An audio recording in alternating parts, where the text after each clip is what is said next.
이번 시간은 이제 6주째 이제 마지막인데, 일단 모델링은 거진 다 끝났고, 일람표라든가 도면화, 그 다음에 이제 시각화에 대한 부분들을 좀 보여드리도록 하겠습니다.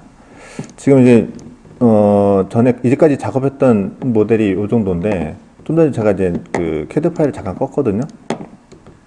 CAD 파일이 이제 밑에 깔려 있을 때는, 뭐 이미 밑에 깔려 있기 때문에 전체적인 레이아웃 자체가 여기 보면 이제 디멘전도 쫙 있고 뭐 기타 등등 여기 일람도 간단하게 있고 이렇게 레이아웃이 잘 되어 있는데, 얘를 만약에 이제 CAD 파일을 딱 끄고 나면 좀 뭔가 허하죠. 주변에 이제 디멘전도 없고 하다 보니까 이제 이런 부분들을 좀 채워 나가는 걸 하고, 그 다음에 이제 지금 상태는 CT에 얹어 있다기보다는 어떤 작업을 위한 공간이다 보니까, 여기 탐색기의 옆에 쭉 보시면은 이제 시트라는 부분이 있거든요. 시트에 제가 이제 미리 만들어 놓은 시트도 있지만, 이제 새로 만들 때 오른쪽 마우스를 탁 클릭하면 이제 새 시트라는 게 뜨고, 거기서 미리 불러놨던 이제 시트가 있으면은 그거를 클릭하셔도 되고, 아니면은 이 로드라는 방법으로 가서 이게 주석에 있던가? 딴 데 있나 보네요.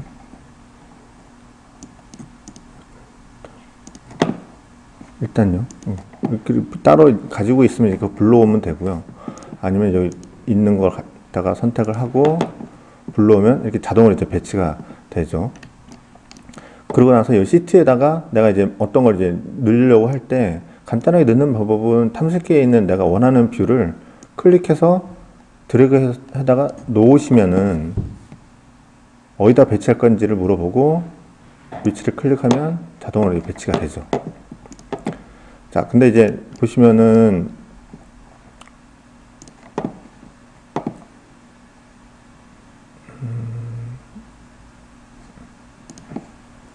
자, 보시면은 지금 이 시트를 가져온 게 A1 시트거든요. 한 번 더 이제 확인을 해보면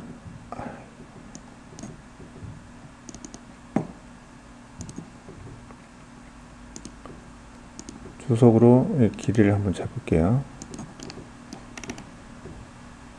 그래서 쭉 보시면은 840이니까 A1 시트가 맞거든요.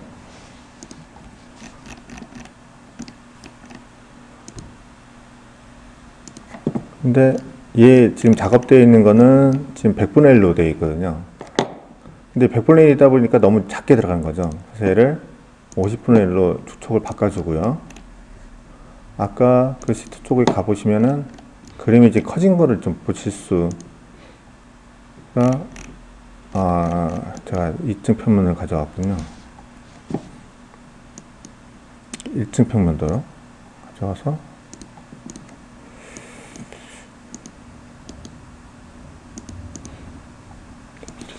불러온 게 있어가지고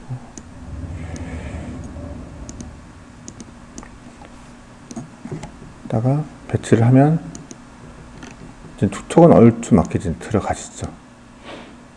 근데 옆에 이제 쓸모없는 것들이 나타나잖아요. 그러니까 이런 것들을 좀 정리를 해야 되는 게, 이거를 작업한 뷰에 가셔서 요 하단에 보시면은 뷰 자르기라는 항목이 있고요. 옆에 보시면은 자르기 영역 표시라는 게 있거든요. 그럼 자르기 영역 표시를 딱 클릭해 보시면은 박스창이 하나 뜨고요. 얘를 내가 원하는 보여주고자 하는 뷰만큼 자르시면 됩니다.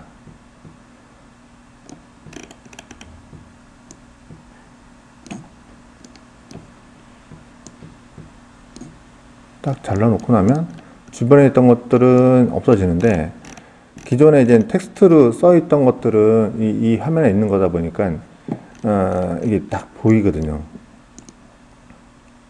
그리고 또 하나 이제 여기 이제 뷰 자르기라는 표시를 보면은 박스는 여기 있지만 주변 상황들이 보이거든요. 이거는 어떻게 쓰냐면은 이렇게 내가 딱 박스로 잘려서 있는데 내가 주변에 걸 뭔가 작업하고자 할 때 얘를 뭐 다시 늘리거나 그럴 수 없잖아요. 그럴 때 잠깐 볼 수 있는 게 요거를 뷰 자르지 않음을 딱 클릭하시면 옆에 있는 걸 보고 그 부분 이제 작업을 할 수가 있는 거죠. 일단 요거는 이렇게 놓고요. 그리고 또 하나 이렇게 당겨서 보시면은 객체는 잘리는데 얘도 이제 충렬에 대한 것들도 그 일정 거리만큼 자동으로 이제 쭉 따라오죠. 그거에 맞춰서 작업을 하시면 되는데 예, 그렇게 하시면 되고요. 자, 다시 시트로 한번 가볼까요? 자, 이렇게 이제 배치가 되어 있죠. 얘는 그 처음에 불러왔을 때 바운더리가 여기까지 있었기 때문에 처음에 그걸로 이제 작업이 되어 있는데 얘는 요 박스가 잡히는 요 부분을 클릭하시면 이 절점들이 생기거든요. 그때 요걸 살짝 잡아서 잘 잡아야 되는 게 이제 글자랑 좀 충돌나긴 하는데 잘 잡아서 뒤쪽에서 줄일게요. 뒤쪽에서 줄이고 움직일 때는 요걸 바로 클릭한 써서 움직이시면 돼요. 좀 다른 거가 뭐가 있냐면은 얘만 움직일 때는 얘를 클릭하셔야 되고요. 얘 길이를 줄일 때는 얘를 클릭하시고 얘를 움직이셔야 돼요. 그게 좀 차이가 좀 있어서 사람들이 잘 헷갈리고, 그리고 얘를 잘 갖다 대서 보면은 점도 있고요. 글자, 밑에 글자, 위에 글자. 이게 이제 각각 값을 다 고칠 수 있다는 항목이거든요. 글자 갖다 대면 글자 고치고, 얘 고치면 얘 고치고, 추측은 안 되죠. 추측은 연동이 되어 있기 때문에 이제 안 되고, 얘를 고칠 수 있는 방법은 다른 게 또 있죠. 요거 같은 경우는 원본에 가서 보시면 되는데, 아까 이제 1층 걸로 가면 되는데, 쉽게 하는 방법은 내가 지금 보고 있는 시트가 이제 요 시트잖아요. 요 시트에 보시면 옆에 플러스 표시가 있는데, 걔를 클릭하시면은 내가 첨부되어 있는, 이 시트에 첨부되어 있는 파일이 보이고, 얘를 바로 클릭하셔서 이 뷰를 보셔도 되는 방법이 있고요. 아니면은 여기에서 얘를 클릭하신 상태에서 위에 보시면은 이 뷰 활성화라는 항목이 있고, 얘를 클릭하시면 시트는 있는데 요 화면에서 내가 할 수 있는 행위를 할 수 있는 것들이 다 나타나죠. 그러니까 회색으로 된 부분은 잠깐 잠가두고 실제로 내가 작업해야 되는 부분들을 시트를 보면서 작업할 수 있게. 그래서 여기 축척도 내가 바꿀 수가 있고, 상세에 대한 것들 요것도 있고요. 그런 것들을 이제 컨트롤 할 수 있고, 작업이 다 끝났다. 그럴 경우에는 오른쪽 마우스를 눌러서 보시면은 뷰 비율 활성화라는 항목이 있습니다. 이걸 딱 클릭해 주시면은 여기로 다시 들어오죠. 이렇게 해서 이제 배열을 했고요. 약간 이쪽으로 하겠습니다. 또 하나 이제 이건 나중에 알려드리겠구나. 자, 시트에는 이런 식으로 이제 올려 놓으시면 되고요. 한 가지 더 하면은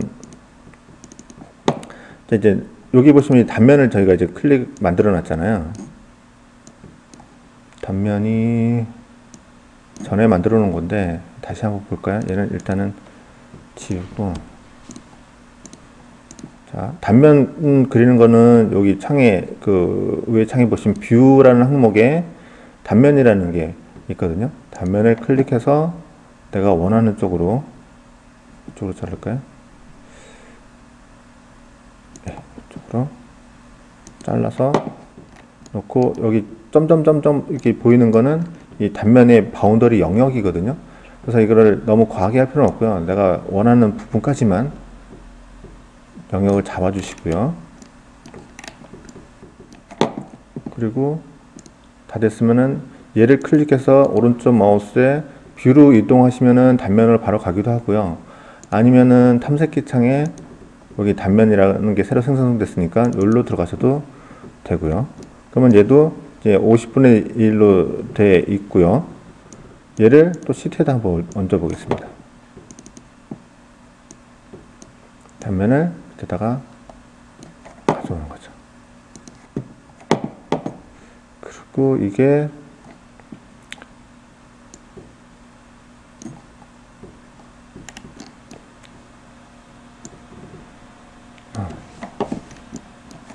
이렇게 돼 있고요. 단면에서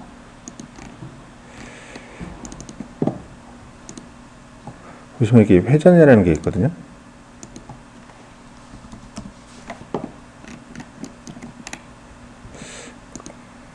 잠깐만, 이게 어떻게 들어가더라?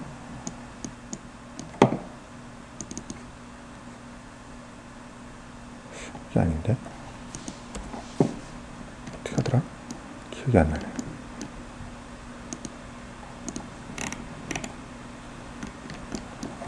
일단은 그냥 갈게요. 일단 그냥 가겠습니다. 하고, 자, 옆에다가 이제 3D 뷰도 하나 만들어 보죠. 3D 뷰는 여기 뷰라는 항목에 3D 뷰라는 항목에 보시면은 그냥 기본 3D 뷰가 있는데, 이거는 엑소노 형태로 라고 보시면 되고요. 이 카메라가 이제 소점이 가지고 있는 거다 보니까 얘는 이제 보통 처음 뷰 잡을 때 평면에서 잡는 게 이제 가장 편하다 보니까 평면에서 있는 상태에서 카메라라는 걸 클릭하고 내가 원하는 뷰를 선택해야 되겠죠. 그럼 거실에서 이렇게 지금 보시면은 아시겠지만 이제 처음에 찍은 데가 카메라고요. 두 번째 포인터가 이제 타겟 위치점에 대한 거고요. 그럼 바로 이제 3D 뷰가 카메라 뷰가 이제 생성이 자동으로 되면서 얘를 이제 내가 원하는 형태로 바꿔야 되잖아요. 아까는 이제 가상 카메라 하나 그냥 만들었다고 보시면 되고요. 맥스를 많이 써보신 분들은 보통 창을 한 4개 정도 띄우실 거예요. 그러니까 평면, 인면, 3D 뷰. 그러면 우리도 한번 간단하게 그렇게 해보면 3D 뷰 하고요. 아까 잡았던 단면으로 한번 볼까요? 단면 하고요. 그 다음에 지금 새로 생성된 3D 뷰. 얘를 같이 놓고 보면은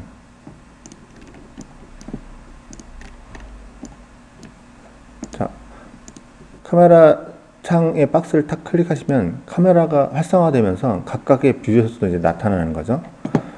그러면 여기서 평면에서 작업하려면은 평면 창을 클릭해 놓은 상태에서 내가 카메라를 이렇게 돌려볼 수도 있고요. 지금 바깥에 나가 있죠, 카메라가요. 그러면 카메라를 내가 안쪽으로 놓고 이렇게 옆에 창을, 옆에 선을 클릭하고 안으로 한 무브 형태로 이제 작업이 되어지고요. 그 다음에 얘는 이제 깊이에 대한 거거든요. 여기 뒤에 보면 안 나타나잖아요. 그러면 얘를 내가 넓게 주는 방법이 있고요. 아니면은 특성창에서 보시면은 이 먼쪽 자르기에 대한 값을 줄 수도 있고요. 아니면 여기 창이 약간 이제 짧은데 먼쪽 자르기 활성화라는 부분이 있어요. 그럼 얘를 클릭해 보면 아까 이제 깊이 자르는 그 창이 없어지죠. 바운더리. 그러니까 카메라 말하면 피사계 심도가 없는 거예요. 그냥 저 뒤에까지 다 보이는. 근데 이제 그렇지 않고 내가 이 부분까지만 보겠다 하는 경우도 있으니까 그때는 먼쪽 자르기라는 부분을 값을 가져가고 이제 좀 당겨주시면 되고요. 근데 이제 이렇게 잡는 게 여기 단면에서도 한번 보시면은 사람 눈높이에 이제 맞춰져야 되니까 내가 이거를 뭐 이렇게 조정해서 보아도 되겠죠. 근데 이렇게 옮기고 난 다음에 보니까 이제 우리가 투시도 작도하는 거 보면 이제 3소점이 있고 2소점이 있거든요. 근데 3소점보다 2소점을 좋아하시는 분들도 많으세요. 근데 그렇게 바꾸려면은 이미 이제 임의로 바꿨기 때문에 그걸 맞추는 방법이 이 특성창에서 이제 바꾸셔야 되는데 이 눈높이하고 대상 높이라는 거가 있거든요. 그러면 얘를 값을 똑같이 주시면 돼요. 2000으로 주시면은 이소점으로 되죠. 이 벽이 수직으로 서 있으면 다 이소점이 된 거거든요.